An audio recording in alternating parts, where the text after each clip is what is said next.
Is it our moral duty to help others?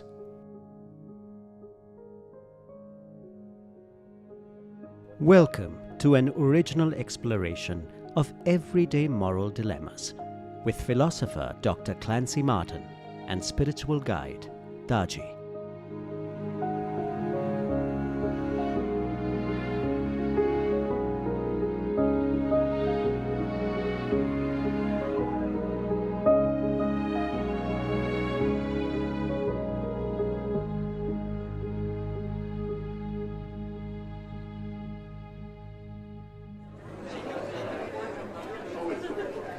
Human beings are social animals. We live in communities, families, and groups, so helping each other should be a no-brainer. It is better for us as well as the group. One would think that a difference of opinion would only arise as to the extent of helping another person. However, down the ages, many thought leaders have held the opinion that the idea of helping another person is flawed in itself. One very popular advocate of this idea is the American philosopher Ayn Rand, who champions egoism using the ideas of some 19th century economists and philosophers. And the idea is that, if I promote my own good interest and leave others alone to promote their own good interest as well, and we don't interfere with one another, all of us will sort of collectively rise. And this view, though it's not always stated so explicitly, and because it also gets mixed in with a certain kind of notion of thinking, a way of thinking about democracy, that is one person, one vote expressing her preferences. When you take democracy, capitalism, and an egoistic version of utilitarianism and mix them all together, you get something very much like the prevailing world philosophy that we sort of have today, which is that, again, even if we're not explicit about it, we very often have this tendency to think that, okay, I should just seek what's best for me, maybe me and mine, my family, and let other people seek their own particular good. And while many of us may actually live our lives guided by this philosophy, we seem to express the opposite opinion. We talk about compassion, charity, and helping others, and we seem to assign a great deal of importance to these values. We speak in glowing terms of a person's selfless action. Should we really just be looking out for ourselves, or should we also be looking out for others? What can I say? Should I give this answer in black and white, or with one sentence?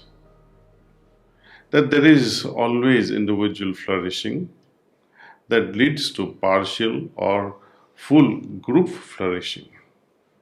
It is the individual peace that can possibly have impact on universal peace. I often get bombarded with questions like, when you meditate, is it not selfish to have your own spiritual gain? My response is always that until I am equipped with necessary know-how, I cannot assist others. Self-enablement is a must before we can assist others. Isn't it? But at what stage can we consider ourselves enabled to help others? When are we flourishing enough to contribute to the larger community?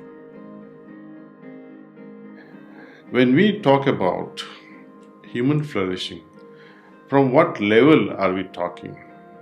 What sort of flourishing? Is it physical, mental, emotional, or spiritual flourishing? In Sanatana Dharma, ancient Hindu culture, the 4 fundamental prayers were offered based on the 4 fundamental needs of a human being. Number one being artha, dharma, kama, moksha. These are Sanskrit words. But simply understood, they are all about your financial fulfillment, righteousness fulfillment, emotional fulfillment, and spiritual fulfillment.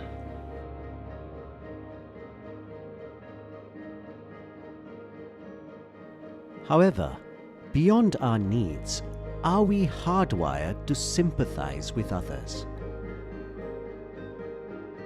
In this regard, Dr. Clancy points to the work of the Chinese philosopher Mencius, a Neo-Confucian philosopher, a great Chinese philosopher who pointed out to us, as I mentioned before, that sympathy for one's fellow human being is fundamental to who we are.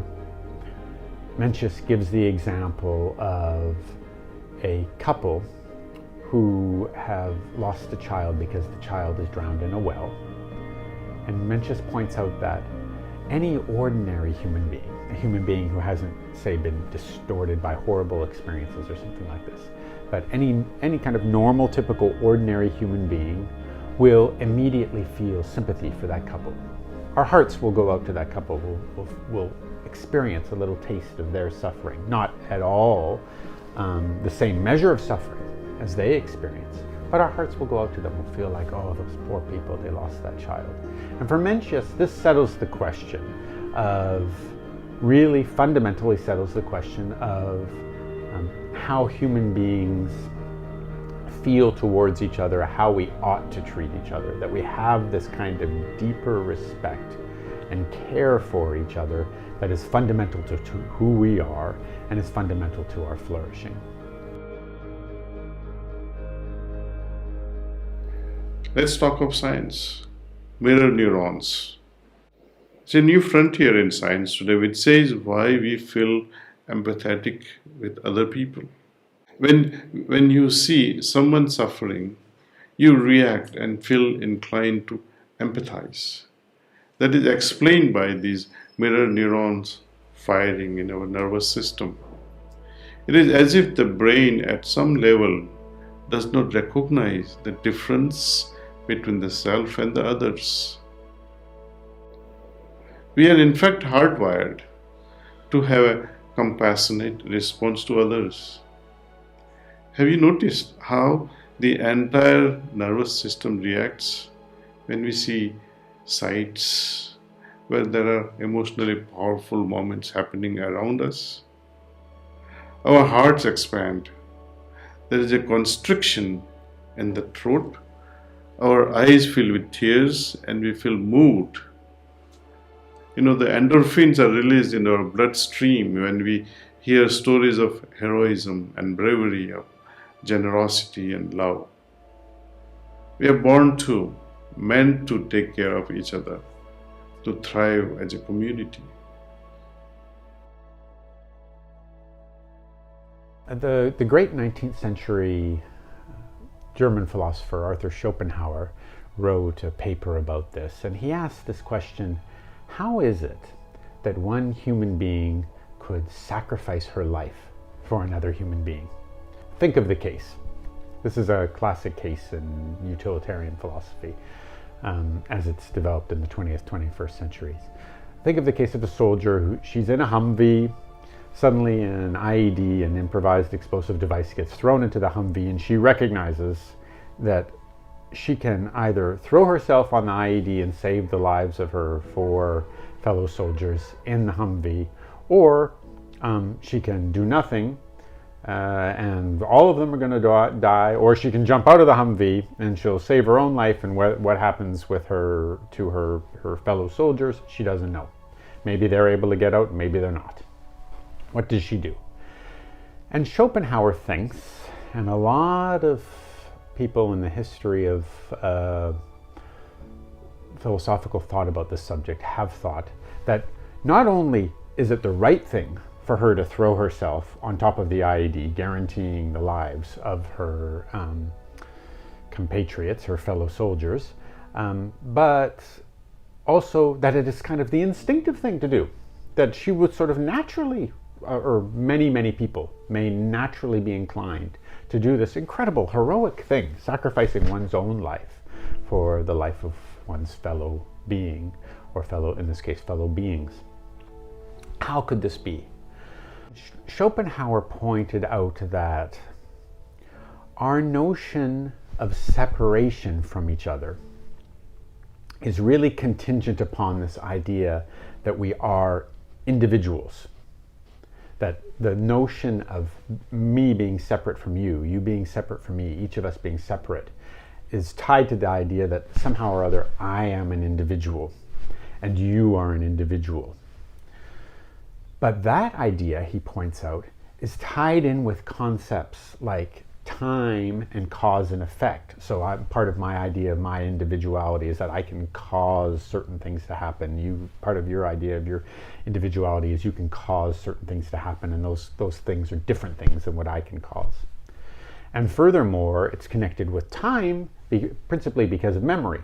I remember different things than you remember. But Schopenhauer points out, and here again he's relying on some ideas of Immanuel Kant's and some ideas from Buddhism, ideas like time, and even ideas like cause and effect, look like those are structures superimposed on the human brain by our experience to make sense of our experience. And in fact, when we look at contemporary cognitive science, and also the intersection of contemporary physics with cognitive science, we find almost universal agreement that it's true that the way we human beings experience things is a kind of superimposition created by our brain to make sense of the universe in the way that we happen to make sense of it right now. And that may even be a historical thing. It could be that our brain changes over the course of history. Another philosopher, 19th century philosopher, in fact influenced by Kant, a great philosopher named George Wilhelm Friedrich Hegel, argued this view, that the way we construct experience changes over the course of history. But if we follow along with Kant and a certain understanding of Buddhism and Schopenhauer when thinking that our notion of our separateness is contingent upon these superimposed ideas of time and causality, and that these things are not really real, then we aren't really separate from one another. We just have this, we're kind of operating with this functional illusion of separation, functional illusion of individuality. And if that's true, then suddenly the idea of me being willing to sacrifice myself for you, or the soldier being willing to sacrifice herself for her fellow soldiers in the Humvee, isn't strange at all. Because in fact, we're not sacrificing any of us individually for another individual. We're sort of collectively participating in an effort that in a way is not exactly self-preservation, but it is a respect for the thing which we all collectively are.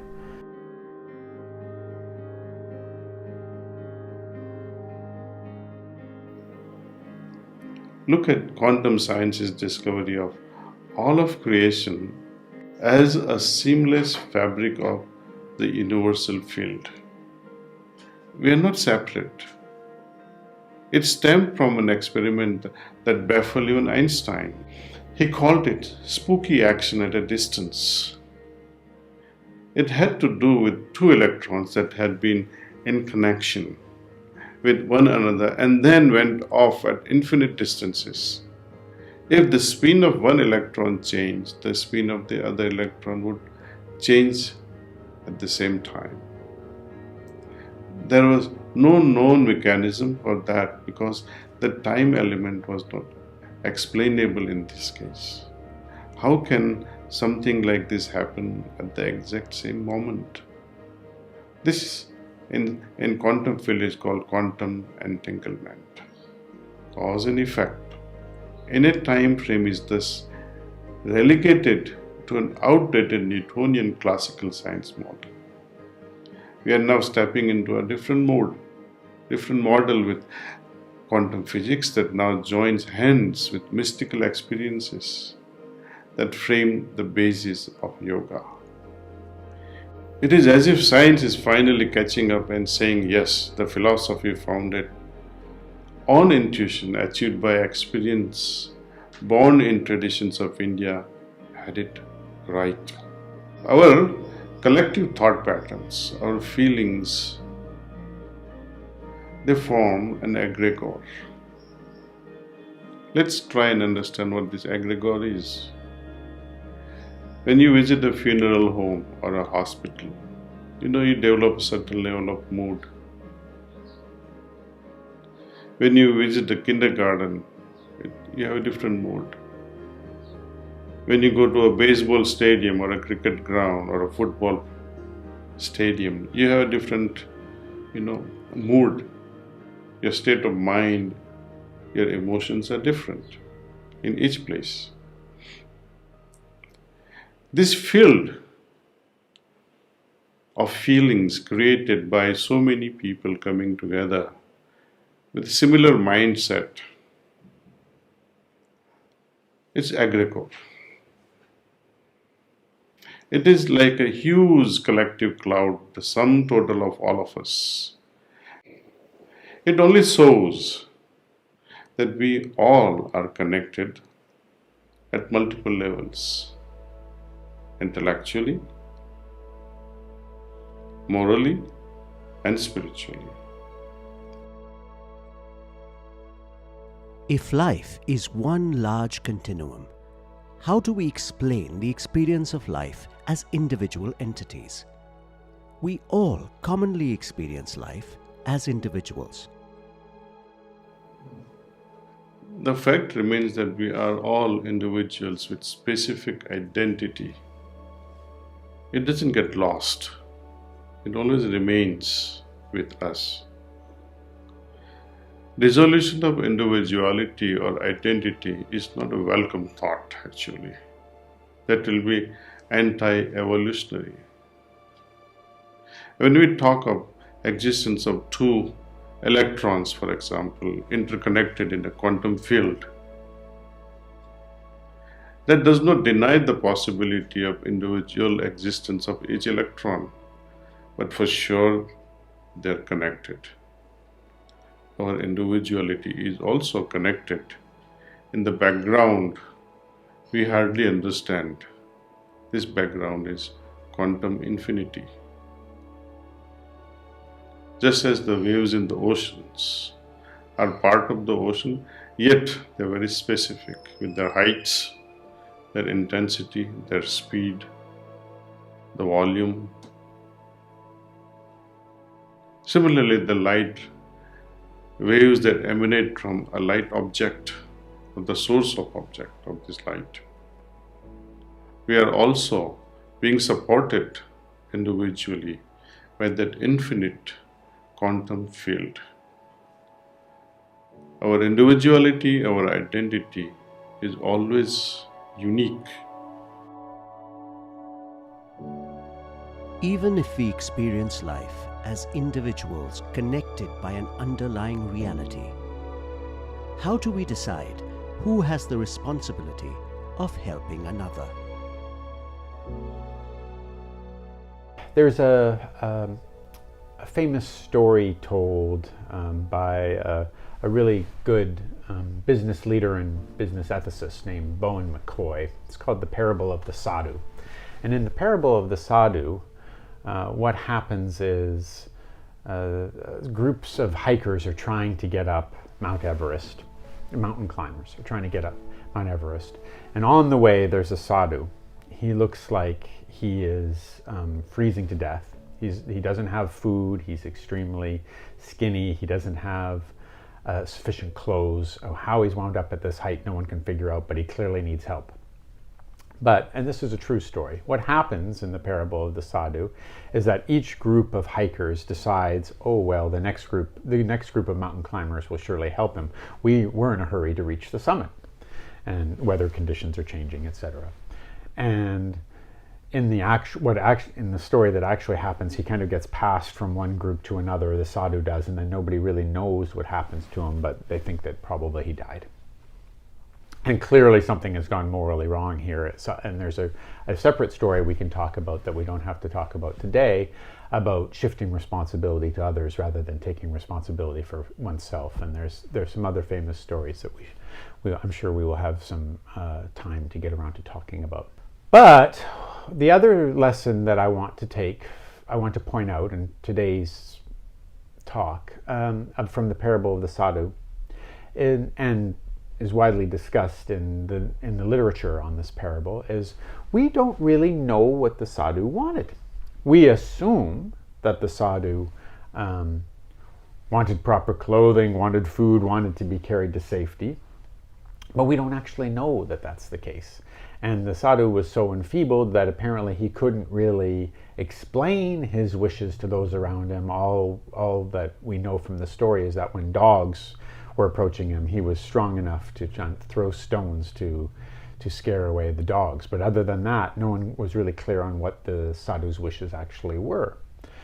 And this problem of knowing how best to help others is often used particularly by egoists, by people who think we should all just seek our own best interests, to illustrate how complicated it becomes once we recognize that the well-being of others is included in our own well-being, or if we suppose that the well-being of others is included in our own well-being. Because it is hard to know, isn't it? Even with our own family members. Sometimes with our own children, we say, well, I just know that this is better for you. There's a wonderful Cat Stevens song about father and son, and the father and the son are having the debate, and the father is telling the son, find a partner, settle down, you could marry, look at me, I'm old but I'm happy. And the son is saying, no, I know there's something out there that I need, and it's not that. It's not settling down. There's something calling me. And we want to be able to get into each other's heads sometimes and even control, because we think we know what's best for them. And so often we don't know what's best for each other. So this is a real problem when it comes to our duties to help each other. Something that we have to think about and wrestle with. In such a dilemma, many of us fall back on the so-called golden rule. Do unto others as you would have them do unto you. And another principle is there. Don't do unto others that you would not like to be done unto you. First is golden rule, second is silver rule, because one is positive, another has a negative approach. It's beautiful though. But this again is subjective. People don't think in the same way, so how can we be sure that which I want done unto myself and that which someone else wants done unto themselves is going to be the same? Is there any basic nature that we all share? Love is our basic nature. It flows naturally from our heart. A consciousness that is imbued with love may indeed be a good guide to help us help others. But how can one cultivate such a consciousness? Perhaps being grounded in the interconnectedness of all creation is the way forward. But how does one do that? Daji offers a suggestion. In my meditative state, I find stillness that leads to peace, that translate eventually as harmony and oneness. This is an experiential thing actually. Every single day and each moment, if we so train ourselves, we can really stay in that interconnectedness. And it's possible with just 10-15 minutes of meditation. Thank you, Daji, and thank you, Dr. Clancy Martin, for those valuable insights into this fascinating topic. Thank you also to our listeners and viewers for joining us. Do join us again for the next episode of Compass. Until then, goodbye.